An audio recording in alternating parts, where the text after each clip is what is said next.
Good morning to all of you. सभी लोगों का इस सेशन में स्वागत है। मैं Sudeep Kumar Srivastava, general science and technology faculty. आज हम लोग इस सेशन में बहुत ही इम्पोर्टेंट टॉपिक पर बात करने वाले हैं और जैसे आपको यहाँ पे दिख रहा है, सिंधु नेत्र सैटेलाइट।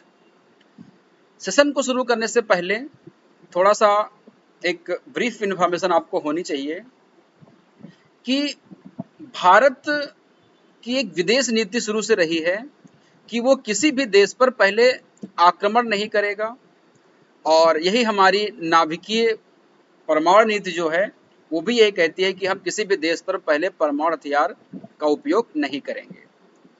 ये नेहरू के समय से ही हमारा देश इस प्रकार की विचारधारा पे कार्य करता रहा है, लेकिन हम ये भी मानते हैं कि भारत लगातार बदल रहा है और आज के परिवेश में देखा जाए तो एक बदलते हुए भारत को पूरी दुनिया देख रही है। खास करके हमारे जो पड़ोसी देश और जो दुश्मन पड़ोसी देश हैं, पाकिस्तान और चाइना, इन दोनों को ये पता हो चुका है कि भारत पूरी तरह से बदल रहा है और हम किसी भी प्रकार के कोई भी गलत गतिविधियां करेंगे या करते हैं तो भारत उसका पुरजोर जवाब देगा और पूरी टक्कर से वो हमको हराने का या उसको कॉम्बैट करने का वो प्रयास करेगा। भारत आक्रामक रूप तो कभी नहीं लेता, पर किसी भी आक्रमण से बचने के लिए वो अपने आप को सदैव तैयार रखता है और इसीलिए भारत अब एक स्वतंत्र सुरक्षा नीति की तरफ कार्य कर रहा है। विदेश नीति तो हमारी है ही, होनी भी चाहिए और बहुत अच्छी हमारी विदेश नीति है, बट उसके साथ साथ हमारे पास एक स्वतंत्र सुरक्षा नीति भी होनी चाहिए कि हम दुश्मन देशों को कोई भी अगर वो अटैक करते हैं या किसी प्रकार की गतिविधि वो करते हैं तो हमको उनको पूरा जवाब देने के लिए हमको तैयार होना चाहिए।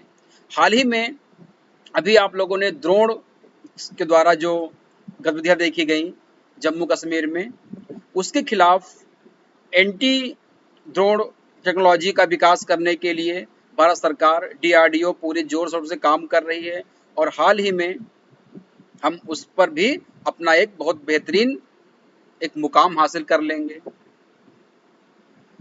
इसी क्रम में अगर देखा जाए तो इस साल के शुरुआत में लगभग फरवरी लास्ट में भारत ने PSLV 51 सैटेलाइट लॉन्च किया और उस सैटेलाइट के द्वारा कई अभूतपूर्व उल्लेखनीय चीजें की गई, जिनमें से एक सबसे खास था, वो था देश की सुरक्षा से संबंधित एक सैटेलाइट का सफलतापूर्वक अपनी कक्षा में स्थापित करना। हम बचपन से पढ़ते आ रहे थे, उत्तर में रखवाली करता पर्वत राज विराट है, दक्षिण में चरणों को धोता सागर का सम्राट है। लेकिन अब हम एक इस सैटेलाइट के द्वारा हम दक्षिण से लेकर के उत्तर तक और पूरब से लेकर के पश्चिम तक सभी दिशाओं पर हम दुश्मनों की पर नजर रख सकते हैं और सटीक नजर रख सकते हैं। इसके लिए भारत ने सिंधु नेत्र नाम के सैटेलाइट को PSLV C51 के द्वारा लॉन्च किया है और उसको उसके कक्षा में स्थापित किया है। ये सैटेलाइट खास करके हमारे जो दुश्मन देश पाकिस्तान और चीन के साथ साथ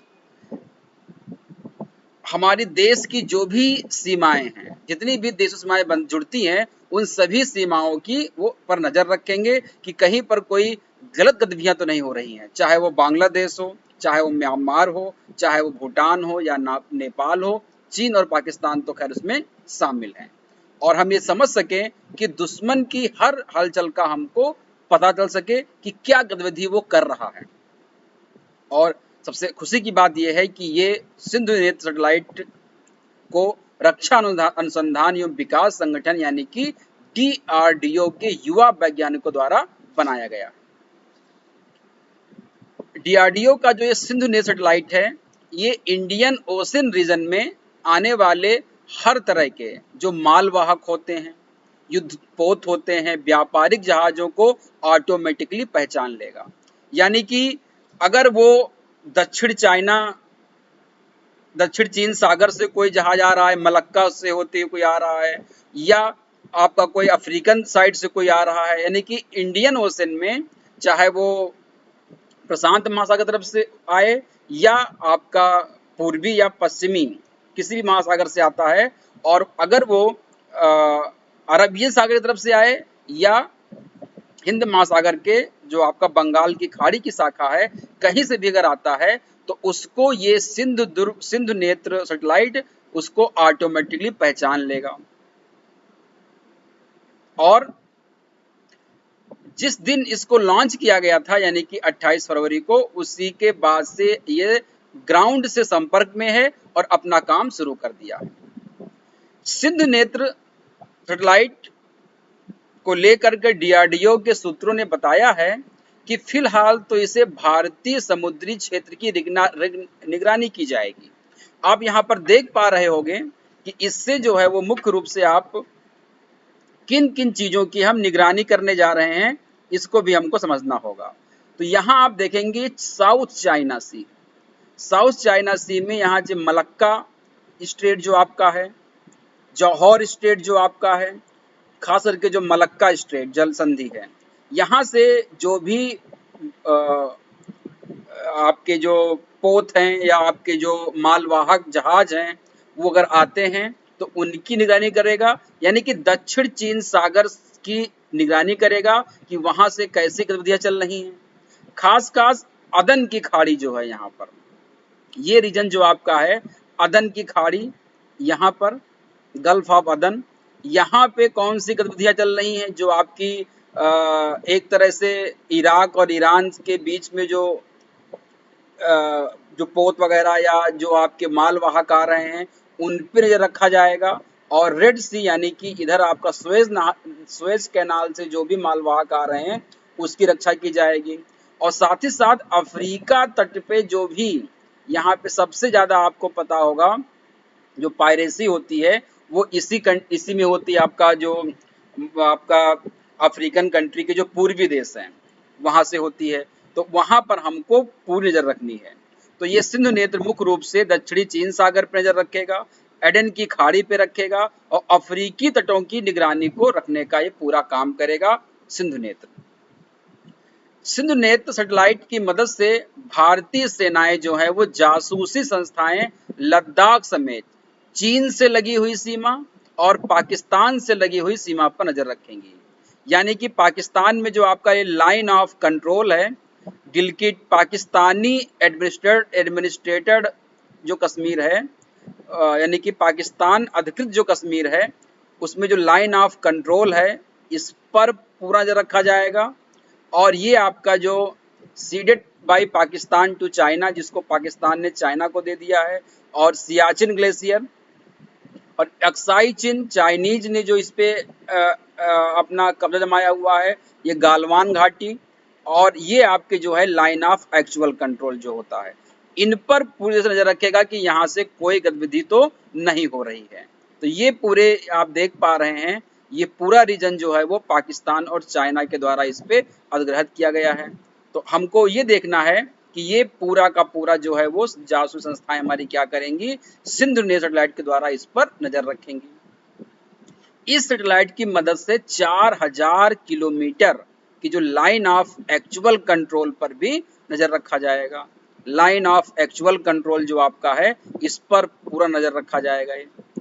भारतीय सुरक्षा एजेंसियों का मानना है कि ऐसे इस प्रकार के जो सिंधु नेत्र हैं, ऐसे अगर 4 से 6 सैटेलाइट और लगा दिए जाएं, तो हमारी भविष्य में जो सीमाई खतरे हैं, उनसे हम बच सकते हैं। यानी कि अभी हमको 4 से 6 सिंधु नेत्र जैसे सैटेलाइट की जरूरत और पड़ेगी। उससे हम हर सीमा पर कहीं पर भी अगर कोई भी हल्की सी पत्ती भी हिलते हैं, तो उसकी जानकारी हमको पता चल जाएगी कि वहां पर कोई भी गतिविधि हो रही है, और उससे हमारी जो जासूस संस्थाएं हैं उस पर वो एक्शन ले लेंगी। तो ये बहुत बड़ी उन्नति है भारत के लिए। केंद्र सरकार ने डिफेंस स्पेस एजेंसी के साथ ही डिफेंस स्पेस रिसर्च ऑर्गेनाइजेशन भी बनाया हुआ है। ताकि अंतरिक्ष से होने वाले दुश्मन के हमले से देश को बचाया जा सके। तो ये भी आपको ध्यान रखना है। अगर भविष्य में अंतरिक्ष से कोई हमला होता है तो उससे निपटने के लिए भारत में डिफेंस स्पेस एजेंसी बनाई गई है और डिफेंस स्पेस रिसर्च ऑर्गेनाइजेशन की व्यवस्था की गई है। इसको आपको ध्यान में रखना है। केंद्र सरकार की योजना है कि स्पेस डिफेंस से संबंधित संस्थाओं को भविष्य में और मजबूत बनाया जाए और हमारे सैटेलाइट्स हैं, यानी कि जो सैटेलाइट, अगर मान लीजिए कोई भी वारहेड अगर अंतरिक्ष से भारत पे गिराए जाते हैं तो उसको हमको इनकाउंटर करने की भी तकनीकी पूरी तरह से डेवलप करनी होगी और उस पर भारत पूरी तरह से प्रयास भी कर रहा है और लगभग सफलता प्राप्त भी कर लिया है। इन सब चीजों के साथ साथ आपको ध्यान देना होगा कि 28 फरवरी 2021 को इसरो ने जब PSLV 51 रॉकेट को लॉन्च किया था तो उसमें ब्राजील का एक अमेजोनिया नाम का सैटेलाइट भी लॉन्च किया था और उसके साथ 18 अन्य सैटेलाइट को भी अंतरिक्ष में भेजा गया था। यानी कि PSLV C51 से अमेजोनिया के साथ साथ 18 अन्य उपग्रहों को, सैटेलाइट को अंतरिक्ष में भेजा गया था और 2021 की ये पहली जो है लॉन्चिंग थी।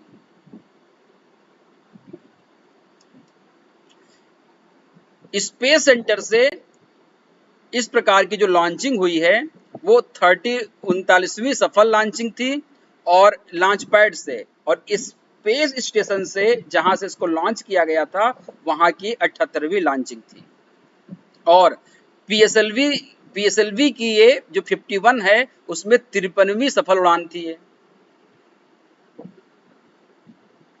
और इसरो ने इस लॉन्चिंग के साथ साथ अब तक 34 देशों के 342 सैटेलाइट अंतरिक्ष में स्थापित कर दिए हैं। यानी कि भारत अपने सैटेलाइट को तो लॉन्च करता ही करता है, साथ ही साथ सस्ती कीमतों पर, सस्ते दामों पर दूसरे देशों के सैटेलाइट को भी क्या करता है, अंतरिक्ष भेजता है और उससे वो लाभ प्राप्त करता है, पैसे कमाता है।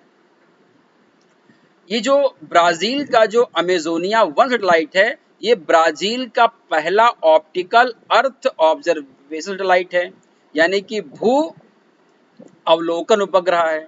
तो ये क्या करेगा, पृथ्वी को ऑब्जर्व करने के लिए भेजा गया है, जो ये पता लगाएगा कि ब्राजील में रिमोट सेंसिंग डेटा को ये कलेक्ट करेगा।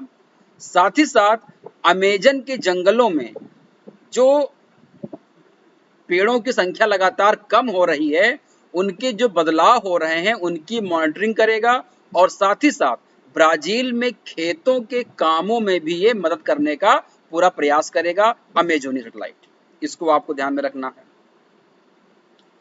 और PSLV C51 इसरो के जो कॉमर्शियल विंग है, आपको पता है कि पहली जो कॉमर्शियल विंग थी वो एंट्रिक्स थी और दूसरी जो बनाई गई है 2019 में न्यू स्पेस इंडिया लिमिटेड, इसने जो है वो C51 अमेजोनिया का पहला डेडिकेटेड कॉमर्शियल मिशन है। यानी कि न्यू स्पेस इंडिया लिमिटेड ने सबसे पहला जो कॉमर्शियल मिशन डेडिकेट किया है उसका नाम क्या है, अमेजोनिया। पैसे कमाए हैं ब्राजील से और भारत की कंपनी है जिसे डिपार्टमेंट ऑफ साइंस के तहत इसको बनाया गया है। PSLV रॉकेट में 18 अन्य सैटेलाइट भी लॉन्च किए गए थे, जिनमें से 4 सैटेलाइट इन स्पेस के थे भारत के, और उन इन स्पेस में जो 4 में से 3 यूनिटीसैट, 3 शैक्षणिक संस्थानों के सैटेलाइट थे और जो चौथा था उसका नाम सतीश धवन सैटेलाइट के नाम से भेजा गया, SG सैटेलाइट के नाम से भेजा गया है। तो 4 ये हो गए। 18 जो अन्य सैटेलाइट भेजे गए हैं वो न्यू स्पेस इंडिया लिमिटेड के हैं। आपको पता है कि new space India limited Bharat का एक कॉमर्शियल लॉन्च किया गया है और ये एक संस्था है। इससे पहले आपको पता है कि कौन सी थी, एंट्रिक्स। तो अब भारत के पास 2 कॉमर्शियल जो है वो लिमिटेड संस्थाएं हैं जो कॉमर्शियल विंग की तरह भारत में काम कर रही हैं। इसको आपको ध्यान देना है। तो हम लोगों ने देखा कि सिंधु नेत्र का जो मेन काम होगा वो हमारे समुद्र से लेकर के और लद्दाख के हिमालयी रीजन तक के पूरे भाग को वो एक नज़र रखेगा और दुश्मन की कोई भी गतिविधियां अगर होती हैं तो उसकी खुफिया एजेंसी को तुरंत उसकी जानकारी पता चल जाएगी और उसके लिए एक्शन किया जाएगा। साथ ही साथ ये दक्षिण चाइना सागर और अदन की खाड़ी और जो अफ्रीकी तट हैं उनकी भी निगरानी करने का पूरा काम करेगा। इससे भारत को एक मजबूती मिली है। ऐसे ही उपग्रह हमको और भेजने हैं जिससे कि हम भारत की सभी जो स्थलीय सीमाएं हैं और जलीय सीमाएं हैं उन पर हम निगरानी रख सकें और किसी भी गतिविधियों से हम अपने आप को बचा पाएं, अपने आप को पहले से अलर्ट रख पाएं। तो ये वीडियो आपको कैसा लगा कमेंट बॉक्स में आप लिखिएगा। अगर आपको अच्छा लगा हो तो इसको आप लाइक कीजिएगा, शेयर कीजिए और अगर आपने अभी तक चैनल को सब्सक्राइब नहीं किया है तो आप सब्सक्राइब करें। ऐसे ही वीडियो मैं आपके लगातार लेकर आता रहूँगा। तब तक के लिए नमस्कार, थैंक यू।